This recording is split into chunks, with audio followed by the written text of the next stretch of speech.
How's it going, movie fans? My name is Jonathan, and I'm a man of movies, and welcome to the Loki live stream where we will talk about all things thoughts, spoilers, and theories about episode 4, the Nexus Event. Guys, this episode is crazy, okay, just right off the bat. But like always, I can't do this by myself, guys. I never can. So I want to bring in my co-host. What's up, Dan? Hey, everyone. How is everybody? All good? Yeah, I'm excited to be here. Oh, I like the background, man. So professional. It's like you're gonna take a nice professional picture, like a high school graduate. Yes, I'm yeah, hopefully the TVA doesn't do anything this time to take me out of the stream even for a second. It seems to happen all the freaking time, Dan. I don't know what's going on. So before I bring on our special guest, I just want to let you guys know for next week's episode of the Loki live stream, we will not be airing on Friday. We will be airing, though, on Wednesday evening. So right after we watch Loki, we're going to be here with our fresh thoughts with a brand new special guest. But now it's time to bring in today's special guest. It is Eric Thorpe Reviews. What's up, man? Hey, I'm good. I'm excited to be talking about Loki with you guys, and yeah, this was a crazy episode. It was definitely a crazy episode, and I'm excited to hold on. Dan, someone's knocking on the door. Someone's knocking on the door. Dude, let me open the door real quick. Hey. Hey, what's up, Dave? Hey, is there a room in here? It's my unofficial second co-host, everyone. Hi, everybody. Hey, Jace. All right, so let's get to some comments. We got some? Lost in the Reel. What's up, Sean? Hey, Sean. Good to see you here. Sean. Happy to will view Patrick. What's up, bro? Hey. All right. Looking forward to it. And Miss Cub. Hey, Eric. Hey, Jamie. That's my friend. Oh, your friend? Awesome. Well, she's not caught up on Loki, but she was okay with spoilers. Well, we're going to spoil it very heavily here, okay? So I apologize. And you got Scott. What's up, Scott, my friend? What's up, Jonathan, and all the others? Perhaps Dan as well. Hey, Scott. Hey, Scott. And then, of course, we got Geeky Hijinks Reviews. This is a surprise. Me gustan mis huevos hervidos. Do we know what that means, guys? I have no idea. My handsome. I don't know. He likes his eggs boiled. Oh, okay. Then you have Mr. Rick Alba. Last week. Yes, so happy to have you here, bro. All right, let's see who else. My wife is here. Hey, babe. Aww. Thanks, Francis. I appreciate that. Everyone's here, guys. Everyone's here. So right before we get into our general thoughts, I just want to bring up real quick that somebody is echoing, just in case. They need to turn down their volume a little bit. But it is general thoughts time, guys. So comment down below, guys, what you thought of episode 4 of Loki. This will be non-spoiler, but it will be very quick because this is a spoiler review. I want to give it to Eric. Okay. I feel like I'm the one echoing. I'll have to fix that. So yeah, this was definitely the most eventful episode, I think, and after I saw it, I thought it was my favorite. I'm not sure now. I think I'm back and forth between this and the second episode. I think this one was like really cool, a lot of moments, but at the same time there were a lot of, it felt like kind of padded in some ways, I think, with like the parts with him like kind of getting hit over and over again by Lady and stuff, even though that was kind of a cool cameo. But and then there were a lot of fake outs, like both both Mobius and Loki getting like killed, and then by the end we kind of know.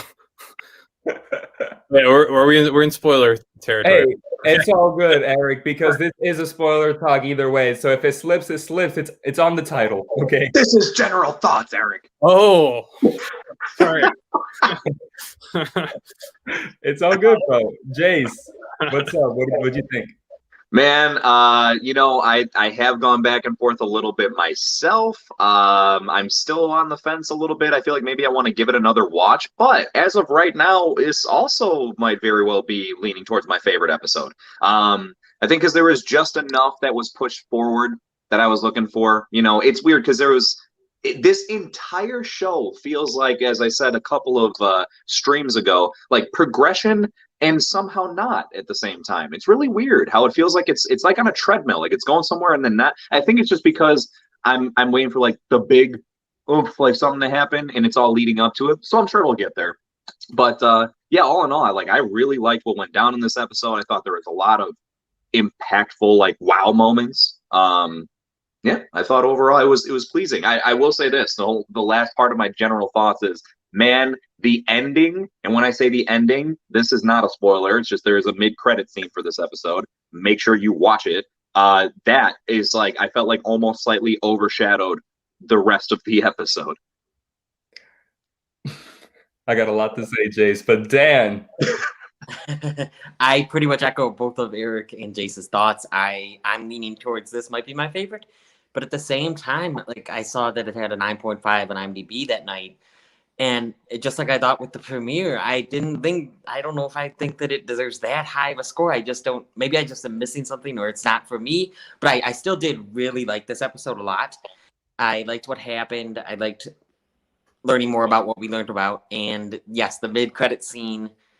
I was very excited that there was a mid-credit scene.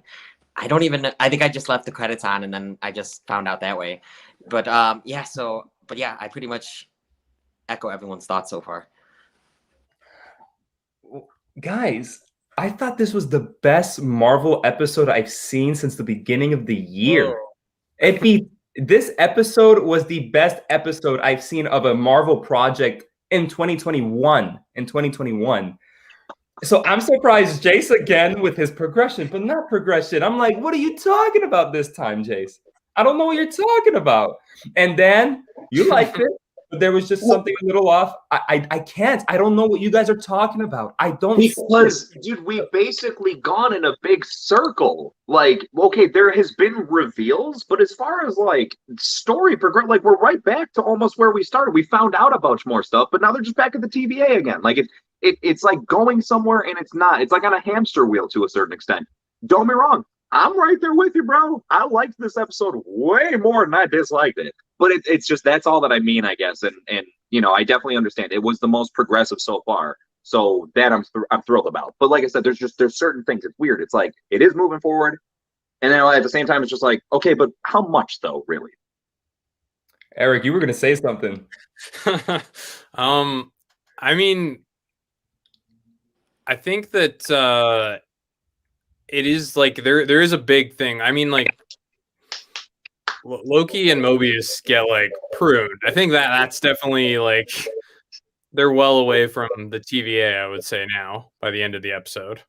Yeah, I see what you mean, Eric. And I think that goes a lot to what Jay says about the wow. There were wow moments. Wow moments. Wow. Oh, there was a part. I know they're back, Jace, in the TVA, but I don't see that as them circling back around. I see them in the TVA, but there is progression from within the TVA. I don't see it as a circle. Well, I guess, see, this is where it gets like kind of tricky because the way you word things, sometimes it's like I could see where it could be that could be taken to West Hell, so to speak.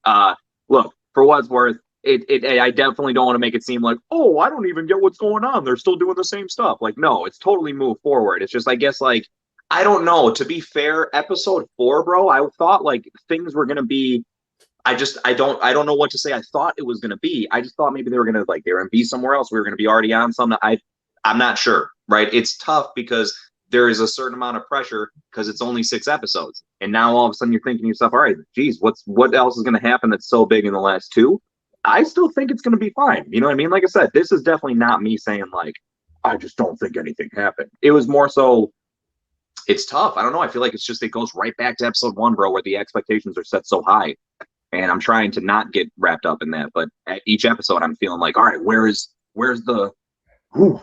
And it was close though. But this was like really, really good. I did like this. I feel like I've seen it, bro. I feel like I've seen what you're not seeing in this episode. What was the moment to you that really like got you going then? What was the thing that had you like, all right, dude, this is it for me? Oh, what was the moment for me?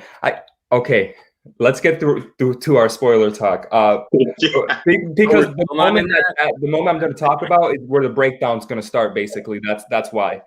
But before we get to that breakdown, let me just get to some comments because there were a lot of people just saying hi. A lot of people just Sean thinking, "Hey, Eric, look at that handsome man." You know, a lot of that stuff. So I just want to.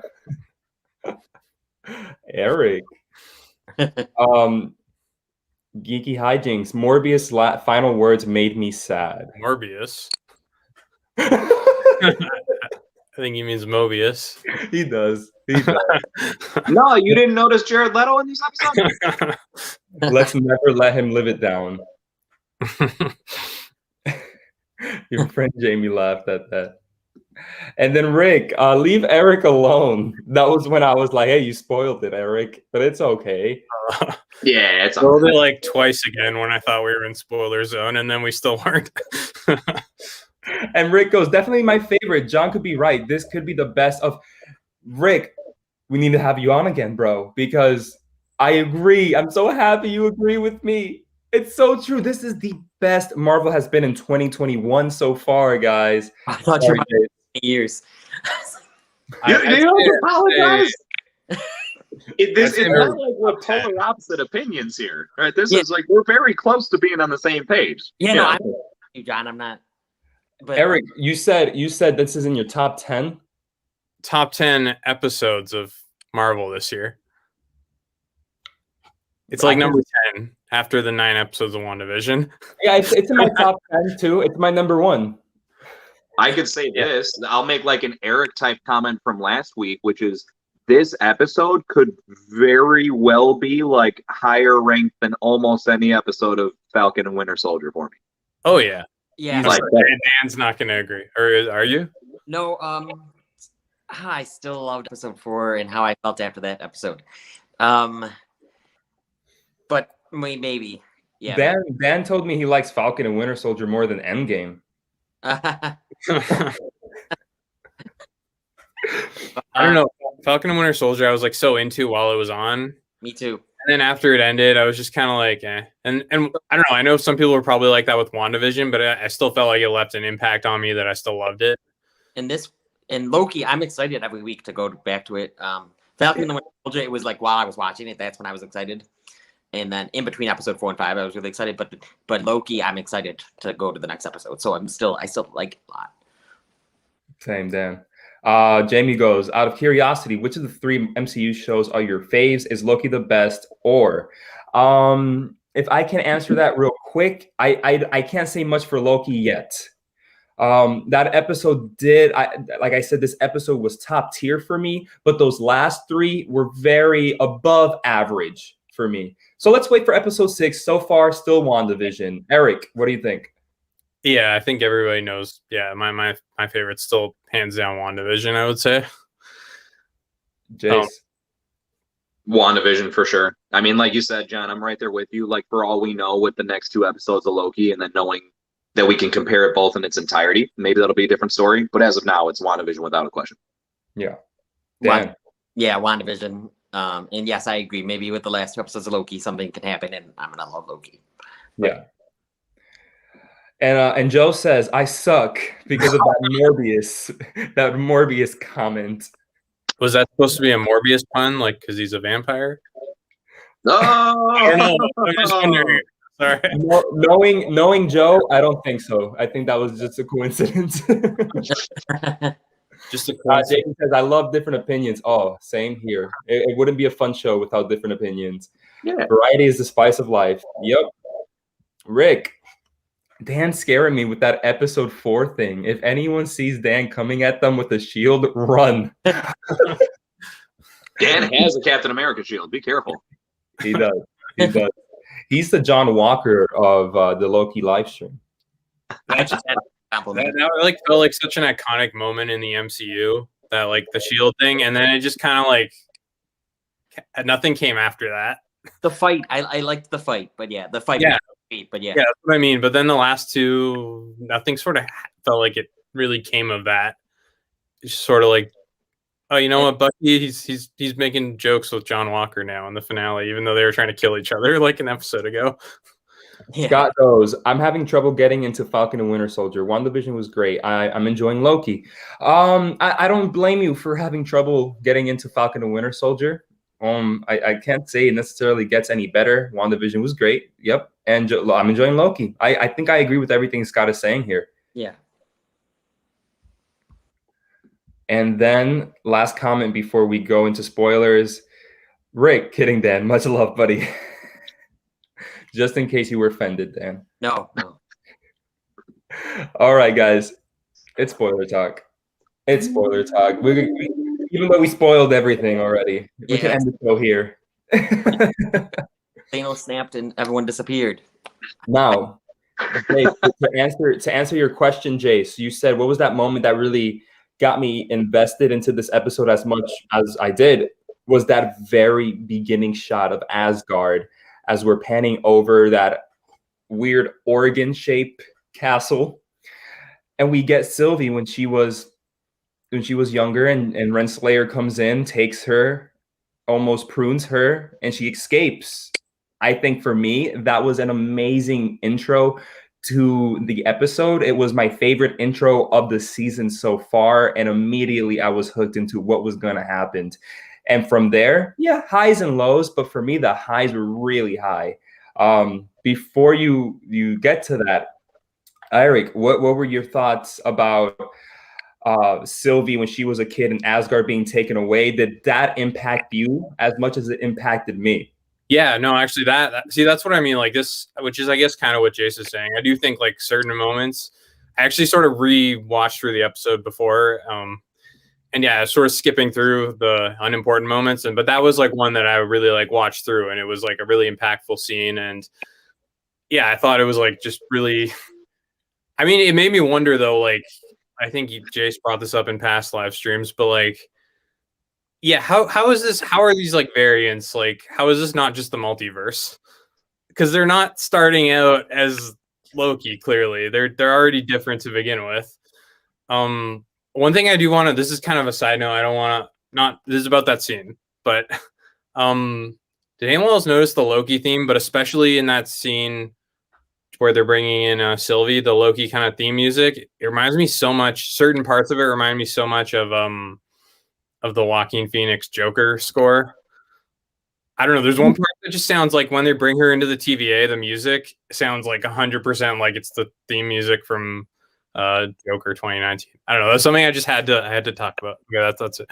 Yeah, I really like that scene, and it makes me wonder what the deal is like. Because the judge when they brought her in was different too as well from Renslayer.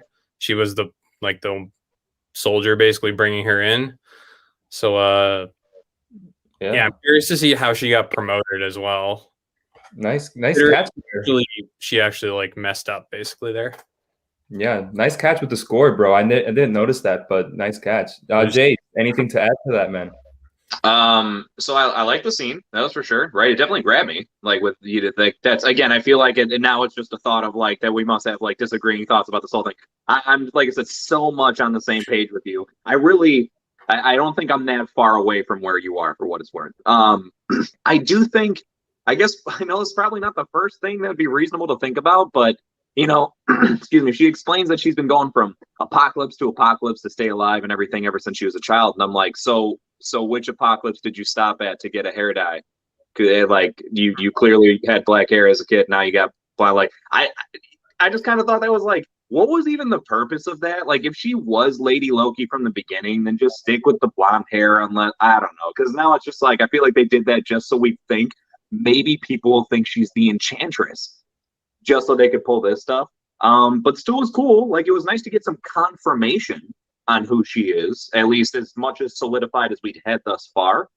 And then I did think it was interesting to have, right, Renslayer be the TVA agent to bring her in, as opposed to being the judge at the time. And then, like, having clearly a bit of a grudge held against her because she got away, although she got away, like, really easily. That was kind of embarrassing for Renslayer, honestly. I feel like, how did you get promoted to a judge after that? Don't you think they'd be like, let's put you, like, back through basic training? Like, little kids should not be able to run away from you. I don't see that as a mistake, Jace. I think there's something there. Dan. Yeah, I loved seeing Asgard. I'd like seeing any Easter egg or any connection, to the MCU. So it was really good to see Asgard again. And yeah, that was a really cool scene. I didn't catch the score thing, but that's really cool. But yeah, the kid getting away, I didn't even think about that at first, but yeah, I guess. But yeah, I'm with John. That might have had something, like, there's a reason. So you think that she let her get away? Or No. I don't know. Like, I don't know. Well, then, and yeah. reason for what? Okay, listen. What I think here is, because you're right, Jace, that is embarrassing. And to be promoted as a judge for the TVA, you messed up big time here, Renslayer. Bro, there's something happening here. Whoever Renslayer is working with that's actually in control of the TVA maybe gained control after that moment. Yes, I know. Yeah, I agree. And I know where she got her hair dye, bro. She got it from Rock's cart. Yeah, the mall. Okay. All right. Fair enough. Fair enough. I mean, that is a legit answer. I can't argue that. It was funny how, like, when that happened, I was just like, it's just like, what was the purpose then? What was the point? We'll find out, hopefully. She just wants to be different. She don't want to be Loki anymore. Yo, she was Loki for like 8 years, and then she ran away for the rest of her life. She doesn't even know what it's like to be Loki. I know. Yeah, I don't. Yeah. I like her with blonde hair, though. But... Same, Dan. Same. Yeah. She has black roots. When she's wet, you can see her black roots. When she's wet. Okay. Anthony is here. Stumbles and drunk. What are you nerds talking about? Anthony, happy to have you here, bro. Joe, can anyone agree that Loki's opening theme is very hypnotic? I think that's very much the point of it too, Joe. I like it. I like it a lot. It's that instrument. What's it called? It's like they use waves to make sound waves. Yeah, I don't know what it's called. Yeah, I don't know. It's or something. I don't know. I'll tell you what, it reminds me a lot, and Joe would appreciate this. There's quite a bit of the music at times that reminds me a lot of Doctor Who. Like, in this episode, there was a moment I said out loud where I was like, this music sounds like it's straight from a Doctor Who episode. And the intro, not that the intro reminds me of the Doctor Who intro, but it reminds me of, like, that feel of music. I can't say much. Yeah, a lot of people. Oh, yeah, that's right. We'll catch you up sooner or later. Anthony agrees that it sounds like a 70s score, something familiar about it. Yeah, I agree. And he loves it. And here's Joe. The black and white tone mixed with the sounds is very Doctor Who. And Scott agrees. It's very Doctor Who feeling. I don't know. I haven't seen the show, but I will take your word. And Mitchell the Movie Man is here. What's up, bro? Happy to have you here, my friend. According to Variety, the score was crafted by English composer Natalie Holt. It is traditional orchestra, analog synthesizers, Scandinavian folk, and theremin, typically associated with 50s sci-fi. I think Anthony copy-pasted this. No, you kidding me? You just knew that off the top of his head. Anthony, did you know this off the top of your head? Let us know. Close enough. Is he responding to Anthony? I don't know. Or I think he might be responding to his Doctor Who comment. Scott just LOLs. And Jamie responding to the instrument I was talking about, a synth wave. I think that's what it's called. I wasn't on, I guess, synth. So I guess that was, I thought that was right, maybe. But yeah. Happy to hear it, man. And Anthony, last comment before we move on. Nope, got it from Variety. Do I know my friends or what? Do I know my friends or what? Guys, I want to move on now to that moment in Lamentus where they have lost all hope. Sylvie and Loki have lost all hope. They're going to die. They kind of accept it to an extent. And I really like this scene as well. I think we were talking about how is every Loki variant not Tom Hiddleston? How do we have different Loki variants? And I think she answers it here when she says that I was causing enough chaos, and at a certain point is when the TVA had to come in and do something about it. So I think that there are tendrils coming out of the sacred timeline, but as long as they don't influence enough into another separate timeline, the TVA just won't waste their time. And that's how I got my answer. What we've been trying to answer for a couple episodes now is are there different Lokis that are Tom Hiddleston? It's because they haven't done enough yet for the TVA to care or be on their butt about. Then through all this, they fall in love or something. I don't know what happens there, but it creates a sort of Nexus event, and the TVA finds them. They're saved. Eric, take it away. Yeah, well, so I guess maybe that was the reason why she was a variant, possibly. That was one theory I heard, because she ends up falling in love with another Loki, and that's just like that. So maybe that they were like trying to preemptively kind of prune her, I guess, when she was a kid, if they knew that was going to happen. Yeah, I guess that was a pretty yeah, dude, it was very I thought it answered my questions. So yeah. Jay, do you think it answered our concerns about there being different Lokis that aren't Tom Hiddleston? Well, I mean, so the way that she worded it was more so that she claimed that her being in existence was what caused them to come after her. She was saying her mere existence was what caused her to be a variant without her having even to do anything. She was saying that, like, when the universe wants to, like, bring itself to order or something like that, it causes chaos or whatever, like, you know, brings chaos into existence. But nonetheless, yeah, I think that was, like, trying to hit the nail on the head of, like, hey, there is a multiverse, we're just not saying it, and they're trying to distinguish it, if you will, right? Like, put the fire out before it starts. You know, like, as soon as she was coming to creations, like, no, this is almost like how Eric was saying, no matter whether they knew it was going to go to falling in love with another Loki or doing something, but the whole point is, no, yeah, you're not supposed to exist. Like, you're not even supposed to be this form of Loki or something. Again, I think it's just really just a big cover up, though. I still am under the impression that the multiverse has been a thing this whole time, and they're just putting everyone under the impression that it's not. Jace, I'm with you right there. The multiverse has always been a thing, and that's why I think there is an entity behind all of this that I want to give credit to Rick, because Rick came up with this theory in last week about how maybe it's just someone that doesn't want the multiverse and they want to be in control of it all. So it's destroying the multiversal timeline so they can just have one timeline to rule over. So I agree that I do think the multiverse has always been a thing. It's always been a thing, and it's just been a Wizard of Oz thing, like we've said 1,000 times. Eric, you're the one that brought that up, so thank you for that. You were right. Dan, what do you think about the whole Lamentus moment? I loved this scene. It looked really well. Like, it looked like beautiful, even though, I mean, it was the end of the world, but the effects I thought looked really good, and I really liked their conversation. I think it made up for their, you know, how we were talking about last week, how their conversation didn't feel as good as the Mobius and Loki one. I thought this one felt more real and really, you know, really well done, and they were really good at, you know, acting their parts.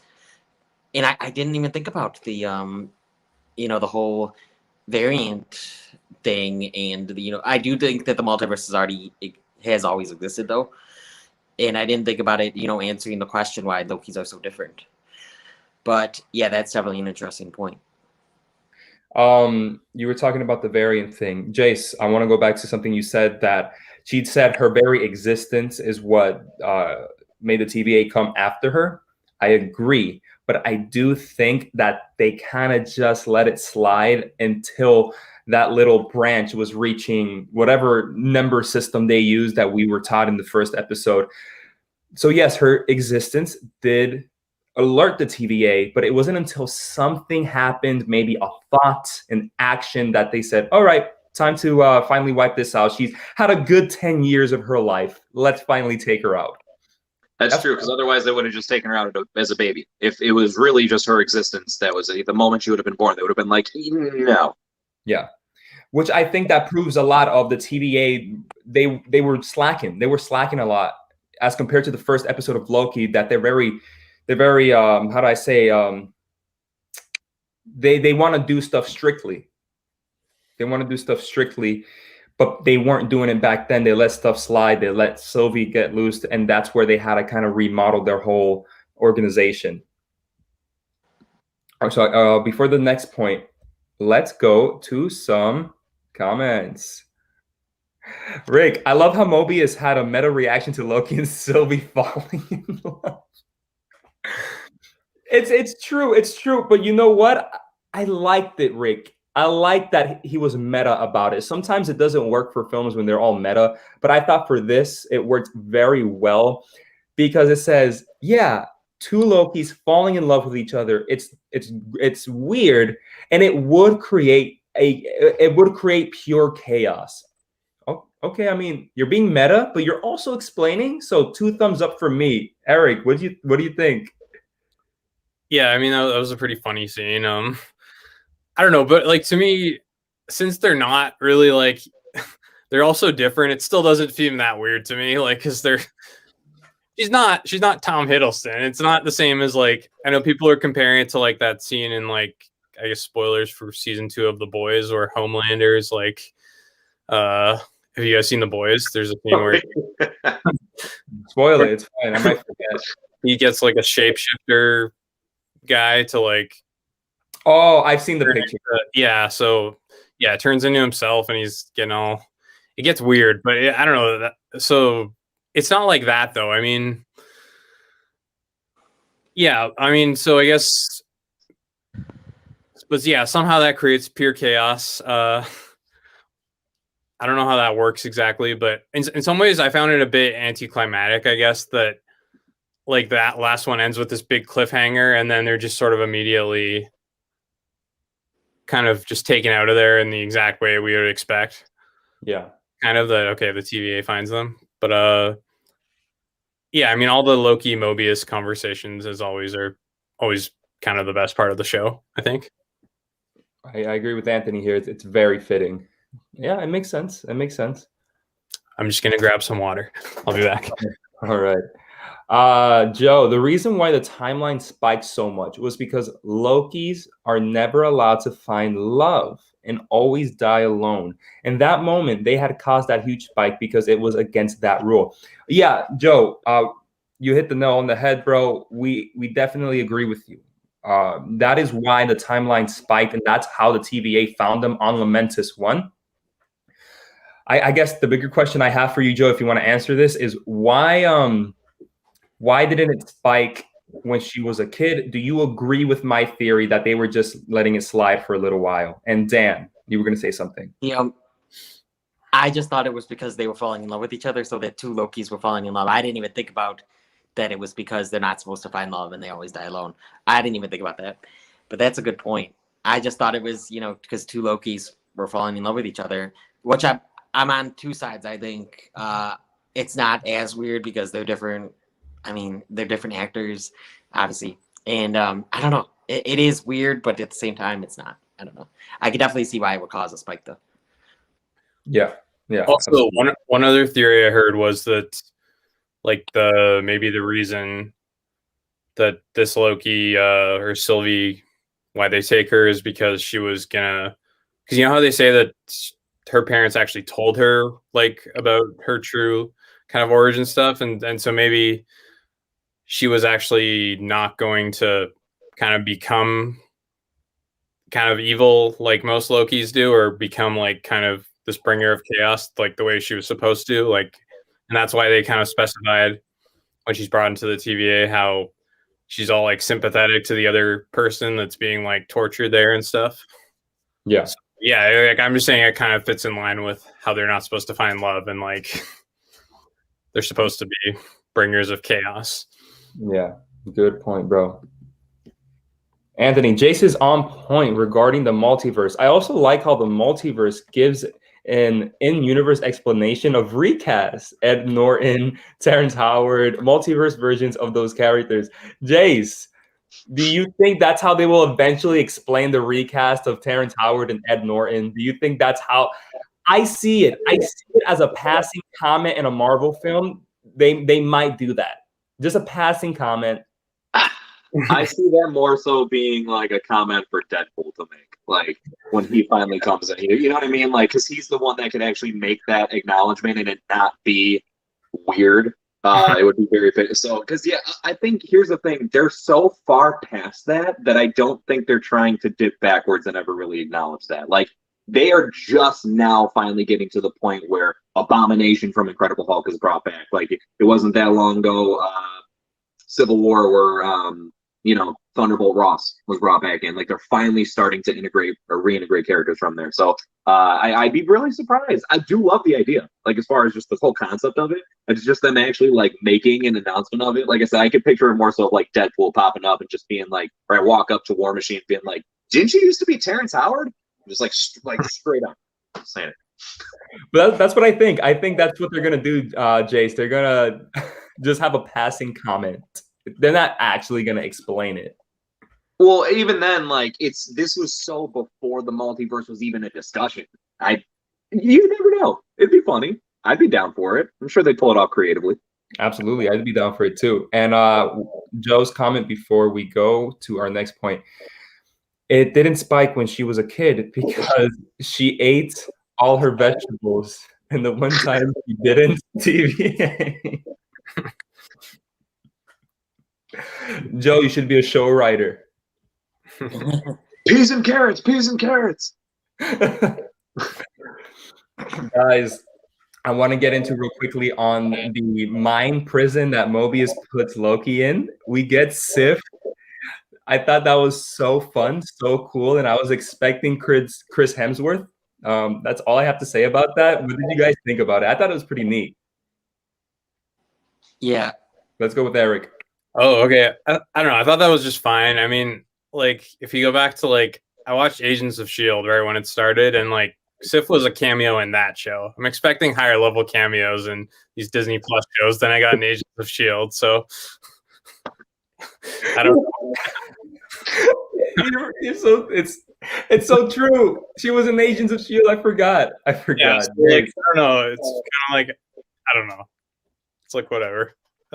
I'm expecting like you said, I'm expecting Chris Hemsworth or Thor or something in a Disney Plus show, not just the same kind of stuff we got in Agents of S.H.I.E.L.D. Jace. I guess I'm not too like far off from where Eric is. I thought it was cool. Like, as soon as she popped out, it was just like, oh. But I think that's all it was. It wasn't anything more of just like, oh, whoa, Sif, it's been a while since we've seen her. And then it kind of like died out because she's never really, at least on me personally, left enough of an impact to where it's like, oh my gosh, they brought her back for this. And especially because even honestly, if you were excited to see her come back, it was such a, I get it. It's a time loop. So I understand the premise of it, but yeah, to just see her come back and over do that one thing, it was just like, okay, for sure. Dan, did you like that, man? So she looked familiar, but I had to look her up on IMDb to. What? You got an Avengers hoodie. Take off your hoodie, Dan, for more than one reason. He's barely in the Thor films. So, but cool. I liked it. I liked seeing. I thought we were gonna see. So I thought after she came in the first time, it was gonna be a different character that made him mad or something, and I thought it was gonna keep going through characters. But yeah. I really thought we were going to see Thor. That's why I was so excited when I saw Sif, thinking that after Sif, it'd be Hogan, or it'd be then eventually Chris Hemsworth makes his cameo that we were talking about. It's all right. It's all right. I gotta agree with Eric now. It was neat, but it was a lower level Marvel character. So, but because of this, guys, we get this really nice interaction with Mobius and Loki, where Loki tries to convince Mobius that he's a variant and all the TVA is a variant. I thought for me, this was the beginning of like that little heartbreak that I had throughout the whole episode. That was just the first crack when Loki is pleading with him, "You are a variant." And Mobius is like, "You almost had me. You almost had me." Like disappointed that he would do that after all they've been through. And Loki's like, "Dude, man, I'm trying to tell you the truth. Believe me or not, but I'm trying to tell you." And even with Mobius lying to Loki, telling Loki how Sylvie's dead, Loki still decided to tell him the truth about him because of how serious he finds it. Aside from the fact that we think that his character development into a hero is a bit rushed, I thought the scene worked very well. What do you think, Eric? Yeah, I mean, yeah, I like that Mobius kind of finally uncovered what's going on, basically. Although, yeah, it's like as soon as he's sort of like on Team Loki, then he gets pruned. But then we know by the end of the episode, we know, okay, we're going to see more of him. And Yeah, that's definitely a good thing, because that would have been a really kind of abrupt, awkward kind of death scene, I think. But yeah, man. Jace, what do you think? It was definitely. I'm glad he didn't just buy it right away. It seems like Mobius is he's got enough wits about him to kind of question things initially, so that made sense. It was very fitting for his character. But it was interesting. I got to give props to Owen Wilson, man. He is like knocking it out of the park with this role, and I thought it like translated very well, even in that small moment where he's just like, "You almost had me," and it went like what you just mentioned. But you feel like it's believable. Like you could tell, it's like, no, there's something deep down. You believe him a little bit. And obviously it keeps shining through, because then when you fast forward to him talking to Renslayer in her office, and he keeps asking his questions, and it's just, I like that they had that. I like that it was kind of just a slow turn of him just being like, you know what, there is just something a little bit too right about that, right? There's something a little bit too weird about this. So I do enjoy that. It's still, I'm glad you pointed out, it still is weird. I'm on the fence as far as with Loki, like having his redemption, and now like him and Mobius are friends or whatever the case. Like it does feel rushed. I'm still all for it because I like it, and because I still feel like the whole time as we're watching this, it's like, oh yeah, this is the Loki that we've seen already go through his redemption arc. But I have to like continuously remind myself it's not. That's the reason why it's a little back and forth. But otherwise, the Mobius side of it, I thought was really well done. I thought that was cool. Dan, what are your thoughts on that? Yes, I love Mobius. I love Owen Wilson. He's doing great as this character. So I was so happy to see him again. We'll get to the other part later, but which I believed. I don't know. We'll see. But yeah, I think that ending was abrupt, if that's really the end of his character. But no, I loved this scene. And it makes sense that he wouldn't believe him right away, and I liked seeing him kind of start to buy it. And yeah, I keep forgetting that it's not the Loki we know from all the movies. It's just from 2012 Loki. But I'm still like Jace. I'm all here for that. So. It's slowly starting to dawn on me, Dan, that the Loki that we've had that's a villain has never had someone there for him. And in these last, it's probably been like 3 days for Loki, or less, or more or less 3 days. And he has had more interactions, more of a dynamic with these random people than he's ever had with his own father, with his own brother. I don't completely believe it. I don't. I'm not here telling you guys that I believe Loki can be a hero. I do still think it's rushed, but I can at least nibble on what they're trying to feed me with. Lokis are supposed to be alone. Lokis are not supposed to love. And here is these feelings of, I'm feeling a bit of love. I'm feeling a bit of compassion. I'm feeling kindness from these people. Something I've never felt in my entire life. So I'm okay now with Loki just getting there, And what do you think, Jace? You're thinking? Well, it's more so, I guess, because I agree entirely, actually. But the only thing is, I know, like, him and Thor still had a relationship growing up, though. Like, it's not like they never had a connection. That's actually the reason why it was so heartbreaking for Thor, like, within the first movie, the first Avengers, that Loki was going, he knew he was always, like, a mischief maker, but not, shout out Joe, but not really, like, to the point where he was trying to take over another realm of any kind or something like that. So, but otherwise, no, your point still stands true. Like I said, just the first thing that came to my head was like, well, I mean, him and Thor growing up still were like good, decent brothers. Yeah, I guess from there I have to say, but Thor really disappointed him throughout his life. Well, I think he just had, the bad part about it is I don't even think it was really just even Thor like directly trying to do anything. I think it was just that Loki from day one was so just jealous and not cool with the fact that he was never going to be the king of Asgard. Yeah. And that just, and that Thor was just naturally in that spot and always had that little bit of jealousy. You mentioned a little bit earlier about the whole Renslayer scene in her office. Mobius ends up switching the time pads so that he could check out what this is all really about. He ends up finding out that Hunter, I forget her name, she was killed. C20? Oh no, yeah, C something. Yeah, I thought it was C20. B15, the other. B15's the one that's the other one, but but she was killed, but for she didn't die. She was killed by the TVA. And things are starting to roll here. And alongside this journey that Mobius is having with realizing that Loki is telling the truth, we get B15 on a parallel journey with these memories in her head of when she used to live on Earth. And she goes to Sylvie to help her with unlocking these memories. She wants to find out if this is really who I am. Bro, I'm telling you, this is why I love the episode so much. There's so much here to dig into, so much emotion in the journeys that these both characters take, and they're both parallel. Mobius is going to take us toward the end, so give us a second on that one. But on B15 side, I thought it was so emotional. That scene in Rock's car where she's crying and the rain is all over her, and I seemed happy. A little bit more of my heart was tearing. A little bit more. What do you think, Eric? Yeah, I liked how they didn't even necessarily show us what she was seeing, like how we did with or no, Jace, you don't.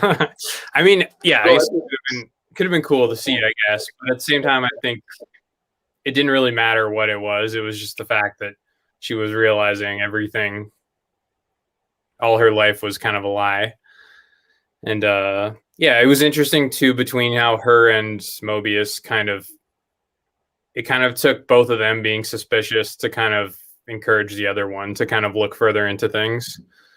Because it wasn't also until she kind of asked Mobius what Loki said.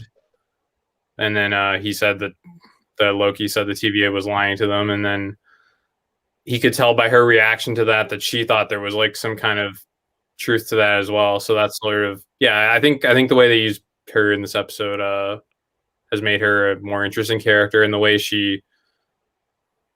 I don't know if we're getting to that part yet, but I liked how she comes back later in the end. Yeah, no, we'll get there for sure. Jace. Yeah, I agree very much that like the moment was still very effective even without seeing. I think it was a slight missed opportunity for some reason. There was a part of me that was like, I think I would have connected that much more or been that much more invested if they would have showed something. Like, even if it was like a quick snippet compilation of flashbacks of like her with her family or something like that. But understand that that's just like nitpicking. Like, here's the thing. Like, please understand this. Most of my complaints about this entire episode are nitpicking.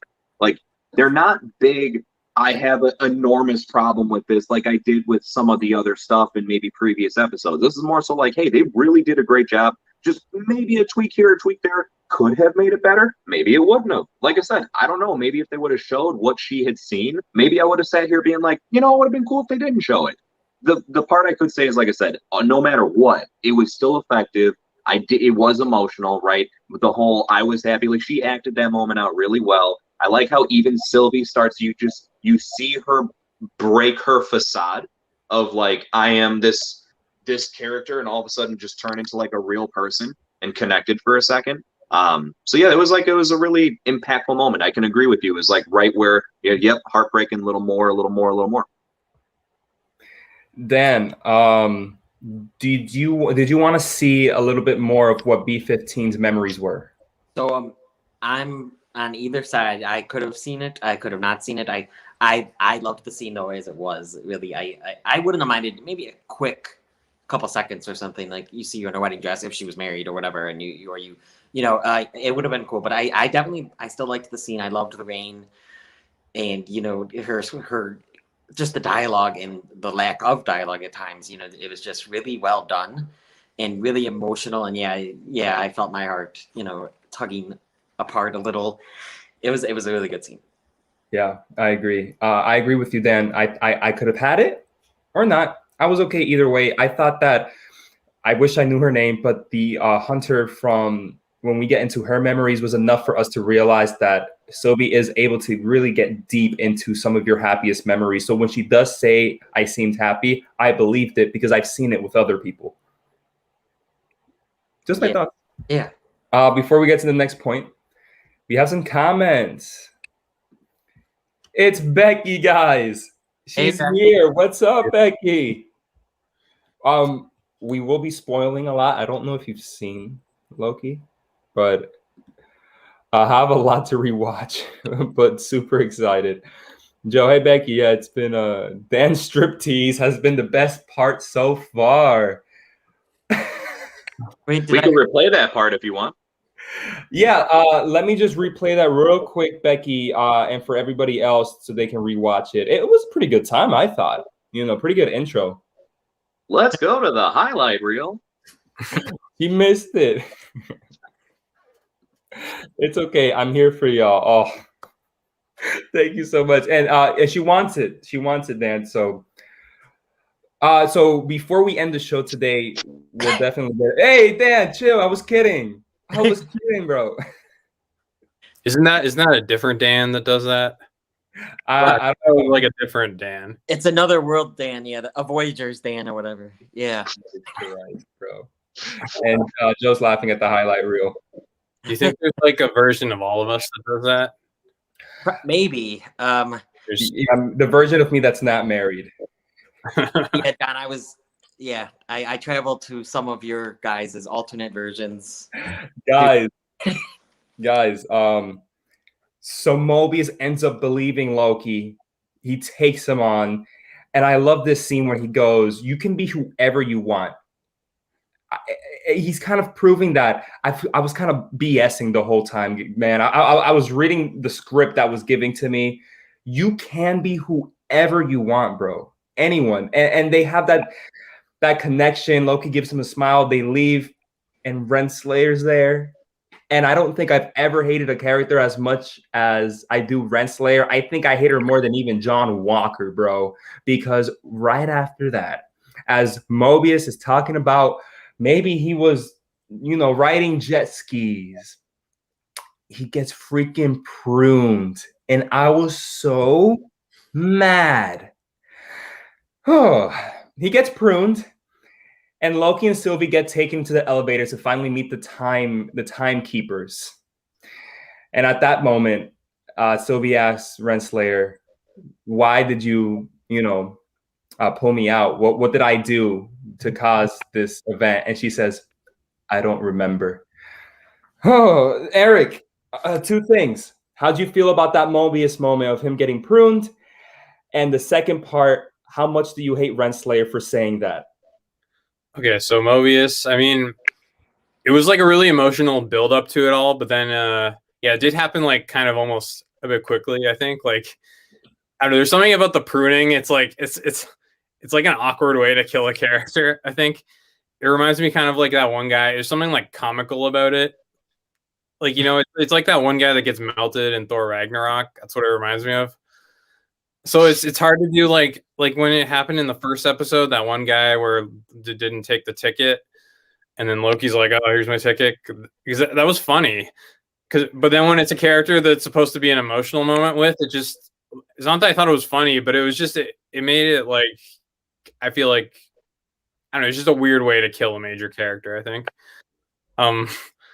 But all the build up to it, I think, was really great, and him talking about his jet skis and stuff, and yeah, I don't know if we're gonna find out. Like, does he actually? I don't know. If has he ridden a jet ski, or he just assumes he has now that he finds out he. What does Jace think? He owned a jet ski shop back in the 90s. No, man, when he got pruned, that was. I guess it's weird because like you want to say it was effective because it was such a out of nowhere thing, right? You know, and then at the same time I was like, whoa, what just happened? But I'm sure that's what they wanted the reaction to be. It was really nice as far as that he got a chance to like give his last little like I'm gonna speak my mind at least before any of this goes down. I thought that was really cool that he got a chance to do that. Obviously, yeah, big wow factor. Like had my jaw drop for a little bit because I was just like, I could have sworn on IMDb I thought he was listed for all 6 episodes or something, you know, like the majority of them. So I have no idea, but that was impactful. I did just to jump backwards very briefly as far as the Renslayer in the elevator. I definitely wanted to like somehow grab Sylvie's hand and smack Renslayer on behalf of her. Because that was the fact that she said it with that smirk on her face, right? She's just, I don't remember. And I was just like, oh God, I hate you even more now. But yeah, I just think I think there's like the lead off of where we got to right after like she pruned Mobius and then also Loki. That I think that it's going to definitely become a moment where like, you know, Sylvie's like, oh, I want you to tell me everything. And I think that's when we're going to start to find out about Kang. That's where I jump right back to the fact that she is literally like Kang's left-hand chick in the comics. And so I think that it's secretly her and him like running the show. Yeah. But anyway, that's where I'm going to leave that off. Dan, how hard did you ugly cry when Mobius died? Because I know he's your favorite character in Loki. And do you hate Renslayer more than John Walker as a character? Because I know you like John Walker's performance. Go ahead. Yeah. So Renslayer, I'm wondering if she does actually remember, and she just said that to be mean. But yeah, with that smirk, that was, I was mad. And she was just so quickly to get rid of Mobius, who like they seem to have a really good bond. And when Mobius was, I was like, Jace, I was like, that didn't just happen. He's the main character. He can't be gone. And now, I mean, at least with Loki disappearing and we know what happens in the mid-credit scene, you know, maybe maybe Mobius is not totally gone, and I'm hoping he's not. But yeah, that was a great moment beforehand when he got to speak his mind. I loved it. Absolutely, Dan. Absolutely. So do you hate her more than John Walker? Oh, yes. Yeah. I never, even in the first episode of Falcon and the Winter Soldier, I was never like, oh, this guy. I loved the memes though, like how he looked like the Up grandpa. Dude, even he acknowledged that he thought he looked like that. Yeah. Yeah, just in that one shot mainly, he looked like just like kind of silly for some reason in a way I don't think he did the rest of the series. I don't know why. But one thing I will say is I think Jonathan, I think Dan and Jace would probably agree. I think you may have a character or two that you'll hate more than Renslayer if you watch Game of Thrones. That was the first thing that popped in my head. Yeah. Oh no, like John, you don't know what it means to hate a fictional character. Joffrey, he should have had a way more longer and painful death, way more longer. Yep. I can't say much, guys, but with that being said, Rick, that Renslayer scene, man, that was cool. Nice. It reminded me of that scene, Rick, from Endgame with Thanos when Wanda goes, "You've taken everything from me," and he goes, "I don't even know who you are." Same vibes. Same vibes. I don't know, except in that time, I think like Thanos was like really just genuinely confused. He was like, "I don't even know who you are." like I don't have time for this. But yeah. All right. Oh wow, we got a lot of comments out of nowhere. Jamie's agreeing with the Game of Thrones thing. Becky, ha ha ha, Joffrey. Oh shit, he hasn't seen it. Oh, she hasn't. I mean, Becky, I've never seen Game of Thrones or anyone. I've never seen Game of Thrones. Sorry. No Game of Thrones spoilers, everyone. Sorry, it's my fault for bringing it up. Rick is excited that I mentioned Thanos because it's dead on. Rick, right? But it's also what Eric said. Thanos was legit confused. Did not know who Wanda was. Renslayer knows why Sylvie was taken. There's no doubt about it, bro. No doubt about it. This was like a quiet moment where she was trying to kind of sting Sylvie, whereas with Thanos, I get what you mean. He might have meant that, but the way I took it, like he's in the heat of battle and he's like, I don't have time for this. But yeah. Becky's rewatching now. I think she's talking about Game of Thrones. Maybe. I'm pretty sure. Or is she trying to watch for the shirtless Dan thing that's not actually there? I'm kidding. Then I'd be rewatching too. Guys, this is gonna be the final point. So let's just like talk about this. The ending. They finally get to see the timekeepers, and you have there's 3 timekeepers. One of them looks like a green Lorax. I didn't understand a word any of them said. I could understand like the guy in the middle, and then the other 2 were like, man, people complain about Bane, and I'm like, what are they doing?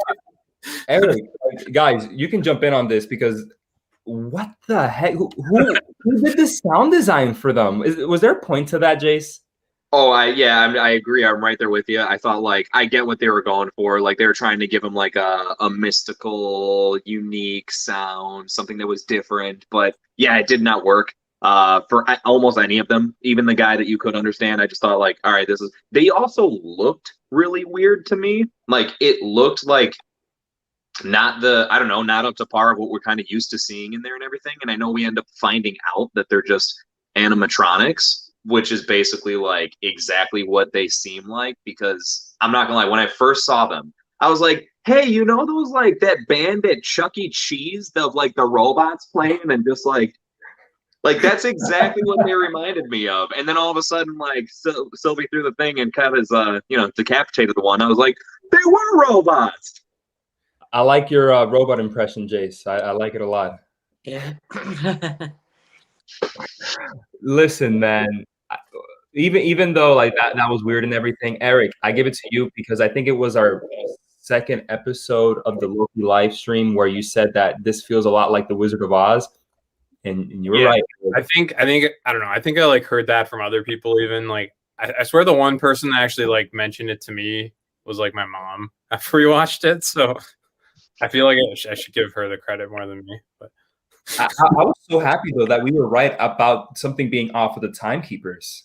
And when it was so Wizard of Oz, it was crazy. Dan, how were you when you found out the timekeepers were just androids? So we talked about the moment in the episode where it felt like it was like epic. I was so excited to meet the timekeepers, like actually see them. And then we get these, guys who can't really understand, and then they're animatronics, which I did think there was something off, with all of this. And I wasn't like upset about that at all. Like it was a reveal. So at least it was a reveal, and it's interesting to see who's really behind all of this. But I was definitely excited though, like I said, to see more of the timekeepers, just to see what they were up to. And we haven't really seen them much. But yeah, so I liked it. I liked the scene. They were legit like 1 fish, 2 fish, red fish, blue fish. And the dude looked like the Lorax, bro. Like it was so Dr. Seuss like. Yeah, with like he had like a mustache and everything. Yeah. Bro, but I will say it does have this Wizard of Oz vibe, but I also got a vibe from The Last Jedi with the throne room fight where here comes B-15 and hands them weapons so they can fight. I have a nitpick here. Why did the TVA agents wait so long to do anything to Sylvie and Loki? They were legit behind them with the sticks like this. You just have to touch her, bro, and she's gone. And you wait. Is like, I'm going to wait for her to do the first move. Yeah. Who choreographed this? Raze, what do you think? It makes me wonder if like Sylvie is much more of an important character than we think she is. You know what I mean? It seems like there's been such an effort to get her, like especially from Renslayer specifically, and it doesn't seem like she's out to kill her. She's had plenty of opportunities to. I think she's like, and I can't guess what, but I think there's something to that as to why like there is just maybe a direct order from above of keep her detained, but do not kill her. That's my only logical guess, because otherwise, yeah, that is just straight ridiculous, and it's nothing more than just like trying to build up an epic moment that is not done well. But yeah, maybe that's it. You know, as far as like why she's been on the hunt for her for so long, and again, why she's never killed her. I mean, they had her held in the cell; they could have killed her at any point. That's all I could really like throw out there as to like make some sense of it. If anybody wants to add in something, they can. But after that, we will get to some comments. Well, I'll tell you what. If we're not going to say anything more about that, what about like the credit scene? No, we will. We will. I'm talking about your point right there. Oh, I'm sorry. I thought we were like ending everything. I was like, the mid credits. No, we're gonna get there, bro. Yeah, that did feel like a joke scene, but Becky was talking about Game of Thrones. Yeah. Yeah. Joe, I have a theory, guys. The mid-credit scene with all the Lokis is set in New York. If the Avengers hadn't stopped the nuke going off in the first Avengers movie, I literally started a new sentence. That's just one long sentence. Also, there is no way Mobius is dead. Mobius is not dead, Joe. I'll bet $100 Mobius is not dead. I like what you said. This could be like a timeline where the nuke blew up the New York after the Battle of New York. But why send them there? Chime in, any of you.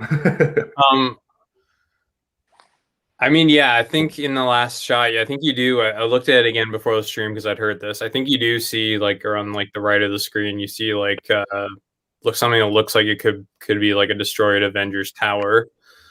I mean, maybe this is just, I don't know why. I don't know. Well, I'm still wondering, like, do they know, like, when they prune someone, do they know that it's sending them somewhere else? Do they actually think it's killing them? I like that. Because I don't know why they would be sending Loki somewhere else why would they be sending Mobius somewhere else if they're like, it's like, that won't come back to bite us. Like, wouldn't they just kill them? But yeah, I'm sorry, I went off topic. If why they would send them to New York, I mean, maybe everyone gets sent to like some kind of, well, one other theory I heard that maybe they all get sent to somewhere with other variants of themselves. And maybe they're kind of in a setting that kind of has a significance to them. So all the Lokis have tried to conquer this New York or whatever. Yeah. But then again, I don't know if I doubt Mobius is going to end up being like in a land of Mobiuses on jet skis or anything. I think he's more likely, I don't think we have enough time for that, like with 2 episodes left. So I think he's more likely going to be in the same spot as Loki, and everyone who's pruned is going to be there. Which also makes me wonder if that Hunter C-20 or whatever that they said they killed, did they kill her by pruning her? Is she there? I don't know. It would be cool if Owen Wilson was just in a land of other Owen Wilson characters, like Lightning McQueen comes up. Out of all the Owen Wilson characters, that's the first one you say. Joe says, the timekeepers look like the guys PG probably went to school with. That cracked me up, Joe. Yeah. Dan, you got something to say? When Eric said, "Is he just in a land with other Mobiuses on jet skis?" I just pictured the scene in Luca when Luca pictures the wild Vespas going up and down, and it's just Owen Wilson on jet skis going up and down. Yeah, no, it was. I'm wondering if it's just Loki. Like Loki got sent somewhere for some reason, but everyone else that's pruned does die. Maybe not Mobius, but because I think Mobius is alive. But I wonder if it was Loki just somehow got sent somewhere. It's the Dr. Seuss Marvel crossover we've always wanted. Joe, make it happen, bro. Like, you're a great storyteller. I don't think they own Dr. Seuss yet, do they? I think emphasis on yet. The cat. Let's get the Grinch in next. Yo, the Grinch could be the Hulk sidekick. Yeah. Yo, nice. I like it. I like it. That would be amazing. Also, speaking of Luca, Dan, like, Why? my mom was so impressed with your pasta video. All right, okay. I'll tell you why Lightning McQueen, because it's owned by Disney and they can easily add it in a race car that's red with the number 95 on it, and Owen Wilson in this world he's in just opens the door and gets on and drives it. Plus, It doesn't even have to legit be an animated character. plus John loves Pixar, so. Or they make a spin-off of in the Cars universe like they did with Planes called Jet Skis, where Owen Wilson is the voice again. Every time y'all say Mobius, I keep thinking of Jared Leto. Well, Becky, you weren't here, but Joe said Morbius, so he was thinking the same thing. Okay, guys, last point. Loki dies. Loki dies. But not really. That's usually how it goes. It's Marvel. Eric, what was your reaction when you see that Loki gets pruned? Well, at first I was like, "Oh shit, they're just this is that episode. Everyone's just dropping." And I thought, well, I mean, I guess there's other like Sylvie's Loki, so I guess the show could be about her now. But so I just sort of sat there like wow for a while. But yeah, then I mean the after credit scene. So yeah, Jace. Yeah, that like really kept me at the edge of my seat. I was not expecting that. I really didn't know where they were going. It reminded me of an increased feeling that the last episode left me with. How it was a cliffhanger, and you're like, yo, they're on a moon that's about to, they're gonna die, right? Everything's gonna happen like this. That's it. And then it's like that there's gonna be something that happens to keep the show going, and that's how I feel with this. I'm sitting there in my head. I'm like, all right, something's got to happen to keep the show going. But I love that they created such a moment that you can't tell what's going to happen next, right? Like it's hard to guess. That's what I really liked about it. Of course, before we got to the end credits. But yeah, that was just a holy crap. What did we just see? Dan, how did you feel? So that was the moment I was like, okay, then Mobius isn't really dead then, because if they killed Loki 2 episodes before the end of the show, and that would so but I was like shocked. I was like, oh wow. And I almost was wondering if they weren't gonna have an end credit scene, like would it have been better or more effective, I guess, if they just ended it and you think he's dead and then maybe they did the end credit scene at the beginning of the next episode or something.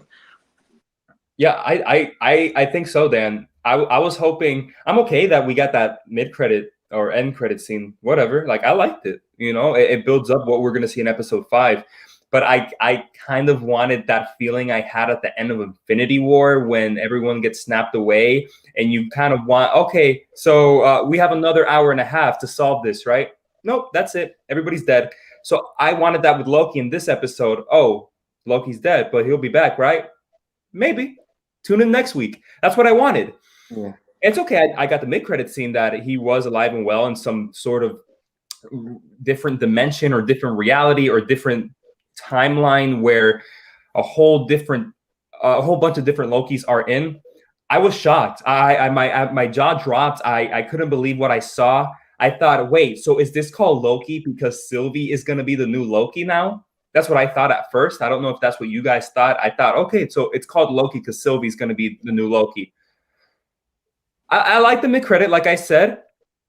Isn't it crazy that we saw Richard E. Grant? I didn't even notice him at first. I didn't notice. I didn't notice. As soon as he started speaking, I was like, Richard? Did you guys notice him? Like, Dan, did you notice? I didn't notice him till after when I saw videos. No, me too. Yeah, not at first. I did not. Yeah, he's the classic Loki, right? Yeah. Yeah. Bro, the fact that they convinced him to put that outfit on, oh my gosh, that made my night. I watched that and I'm serious. Like the episode itself was so great. I really did. I liked it a lot, especially even more as we talk about it now and it's sinking in. Like, it is my favorite episode. As I brought up before, my problems are nitpicking. But like that ending, like I said, it almost overshadowed everything else. I'm like, I can't believe they just showed that. Then we get a crocodile Loki. Yes. What? I love it. This is gonna be the Fast and Furious of Marvel. It's just gonna be crazy. Dude, and they're opening up the door since now they got Crocodile Loki. And then there was like a episode ago where Loki was talking about how like his mom used to like turn things into frogs to like, give him a fun time as a kid. Dude, the Frog Thor is a big thing in the comics. And I was like, does this mean we're about to see like Frog Thor and Crocodile Loki potentially together or something? So much that could happen here, guys. So exciting what episode 5 is going to be all about. Let me get to the comments real quick. These will be the last batch before we get to theories and end it. So guys, please, no more commenting. If you're commenting already, get that last comment in. I'll read it out, and then we will start ending the show. I can't say I've made that mistake during this stream thus far. That's Joe talking about Morbius. I don't know if this is a question. Can Loki not die? I don't know if that's a question. I know what she's getting at. Yeah. If it's rhetorical, I'm sorry, but I'm going to answer it. He can die, but Marvel will never let their characters die unless you're Iron Man or Uncle Ben. No one's ever really gone. Where's this from? That's from something, yeah. Shit. Yeah. No one's ever really gone. Well, that's Star Wars or something? Yeah. Yep. Mm-hmm. Luke Skywalker says it? Skywalker. Yeah. It's freaking Anthony. I should have known. This sounds like a fever dream. All right, last comment before theories. If Frog Thor is a thing, you guys know what must be done. Yes! Glebe! Oh. No, Joe, it doesn't matter if Frog Thor ends up becoming a real thing. That needs to be done already. That would be a missed opportunity if we don't do it. Yeah. And Becky says, rest in peace, Uncle Ben. LOL. For real, the Marvel character and the rice. Why did they stop making it? They just don't call it Uncle Ben anymore. Oh. Wait, I said it first, Joe. I said it first before you got that comment in. It's official. I'm funnier than Joe. No, I'm just kidding. That's impossible. Impossible. Guys, any theories? Do we have any theories? I'll open up the floor. Okay.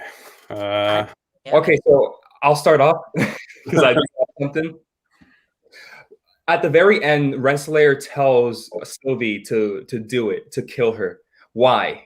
Why does she tell her that? It makes me think that somehow Renslayer, whoever she's working with, even though they do have the same agenda, whoever she is working with may be a bit of a brute, and she is being treated as sort of a slave that has to do this person's bidding. So it's kind of like, I'm doing this. I am this type of person. I am a villain, but honestly, just kill me now. But why? It comes back to me thinking it's Kang. It is Kang. And I don't think we will be introduced to Kang in Ant-Man and the Wasp. I think we're going to get introduced to Kang here. I don't know if it's episode 5 or 6, but I think there will be an end credit scene where it was Kang all along. So we can make a song out of that if you want. It doesn't fit as well. You're right. Yeah, stretch it out. Mobius was better when we thought it might be Mobius. But yeah, Mobius is definitely not a villain now. We know at least. Which I'm okay with. I like all those so much. Yeah, but it's not. It's fine. I'll tell you what, John. I mean, I'm right on board with you. You've heard me saying for the past couple of weeks that I agree. I definitely think Kang has something to do with this. The only theory that I ever thought like held, like kind of a candle to that was the fact of there's actually another variant of Loki. That's the thing I brought up last week, right? It's a Loki who's in charge that's made the TVA as this facade so he could wipe out all the other Lokis. But as much as I like that theory and would not be like against it, and it's really fun to think about, I am so dead set on the fact that this has to be Kang related. Again, Renslayer is like his right-hand girl in the comics. he does, even though the timekeepers were shown to be androids here, he does have a established relationship with the timekeepers in the comics, as far as like a bit of a feud with them. So I just think that there's too many things that are falling in the category of that to where we're gonna see him. I do feel like he is a huge contender, if not the main contender, to be the next Thanos of the MCU. And I think, just like you're saying, John, we're definitely gonna get something of him, probably a mid-credit scene, if anything. But I feel like, just like how we saw Thanos pop up here and there in tiny little bits, right? We got him in the Avengers end credit scene, then all of a sudden he was in Guardians of the Galaxy, and little by little you've seen more and more of him. I feel like they're gonna start to do that with Kang. Dan, what do you think? Yeah, I like that theory. I don't know much about the comics, but it's interesting. I mean, people were pretty sure that Mephisto was going to be in WandaVision, though. But I think I can definitely see it happening, and it is interesting because she did say, "Do it, kill me." So yeah, I was thinking maybe she has the same agenda, like you said, but she's being kind of forced to do it, because there was almost a change of attitude when she killed when she had them prune Mobius. It was almost like she wanted to do it at first, but then after it, she kind of changed her attitude about it. She maybe didn't want to actually do that. And but yeah, no, I definitely like that theory that it's Kang. Any other theories, guys, before we wrap this up? I do like the idea, for what's worth, of the fact that they were sent to a New York that was nuked, or whatever, just because it looked like it. Like, I definitely am I'm sold on the fact that was Avengers Tower in the background. It looks way too much like it, and it does kind of seem like that's what the city would probably look like after it was nuked. I guess it's just making me think, like, yeah, why would they send them all there? Is it because it's like just an obliterated wasteland? There's nothing there, so like here, just be sent to a place of nothing. I don't really know. I'm still so interested though. Like, that's just, I don't have too much of a theory based on that part, other than the fact of just like, making another statement of how ridiculously excited I am that we have those 4 other variants of Loki that are going to try and help him out to do something. Like, the fact that they are so certain, it's not like, oh, you're here too, welcome to the party. No, it was like they were certain of, like, it was a whole like Terminator moment of like, come with me if you want to live type thing. Yeah. So it's like, I wonder what they have going on. And I wonder if that means, like, are we going to be brought into like a stadium full of other Lokis? It's like, yeah, we've all been sent here. We ready to do something about this? I couldn't have said it better myself, Jace. Yeah. Awesome. Yeah, I like it. I agree, and I like it. Eric, do you have anything else before we start writing? Yeah, I mean, I think you guys have pretty much sold me on it being Kang. Just the more you bring up about Renslayer even being kind of like his right-hand woman and everything, and I don't know whether it's Kang or whoever it is. I hope we figure out like how they kind of thought that sound design for those animatronics was okay.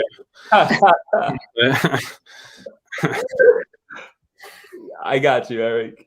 Guys, thank you so much for watching this. I want to hit it over to Jace. Jace, sell yourself for a second, man. All right, check me out. That's it. I'm just joking. So yeah, got my channel at the bottom of the screen, Bergero Car. Definitely do episodic breakdowns of this show myself. So if you've seen me on here before talking, you happen to like the opinions I got, then maybe you'll like as far as what I got on my channel too. It's much more of a different approach, not a live stream, but like a scripted format and everything. Try to throw some laughs in there, so hopefully you get a kick out of that. Recently just dropped a what could have made WandaVision better video. So it's a new series that I've recently started to put together, right? I've just kind of taken a look at that. I've got another one on Mortal Kombat. And then, of course, be on the lookout for future episode Loki reviews and who knows what else is in the works. Jace, thank you for coming on, man. And big congratulations for being on the Cinema Squad. I know we can say that now. You're part of it, man. I can't wait to show everyone what we're planning, what we have planned. So, Jace, stick around, my friend. Eric, it was so good having you here, bro. We had a pretty good talk, some good theories, some good back and forth on what we thought about this episode. It was a mind bender for sure, man. But I want to give it to you, bro. Say whatever you want. Anything. Yeah, you can check out my channel if you want. I'm gonna be uploading something at some point. And yeah, I haven't done any reviews on Falcon and Winter Soldier or Loki, but if you haven't checked it out, I do have pretty in-depth reviews on all of WandaVision throughout. So yeah. Cool, man. Cool. Eric, again, so good having you here, bro. Stick around. Yeah, thanks for having I think I hung up on him too soon, Dan. Yes, yeah. Oh man, that pretty good episode today, man. I gotta say, it was such a good episode. This episode of Loki, I freaking loved it, bro. Honestly. No, I definitely liked it. It went up the more we're talking about it now. So yeah, I loved it. I think it's one of my favorite. It's definitely my favorite Loki episode. For real. And just like every other episode, Dan, I'm gonna give it to you so people can know where they can find you. This is kind of an older video, but I'm at the Upside Down. But this is kind of an older video, but I just want to bring it up because the movie came on VOD in theaters today. It's called First Date, so go look up my First Date review if you're looking to see it. It's a good. You'll see my review. And I have all the Conjuring still. I just did a 40X experience, and I just did my Luca review where I make pasta from the movie. And I think we have some exciting things that may or may not be. That may or may not be. I can't think of the word. Coming. Our next Cinema Squad thing may have something to do with Marvel. Who knows? But yeah, definitely check out the first episode of the Cinema Squad, and I'm looking forward to more. Dan, perfect. You did great, man. But yeah, Dan, I'll see you in a bit, my friend. Okay. Guys, it has been another episode of the Loki live stream, and I just want to thank you all again for checking it out. We go overboard. I always tell the guys before we go on, hey, let's make this an hour at most, and we kind of just get carried away because there's so much to talk about here. Okay, it's so much to talk about, so many theories, so much insight. But like always, guys, like this video, share this video with family and friends, and subscribe to my channel. Till next time, movie fans.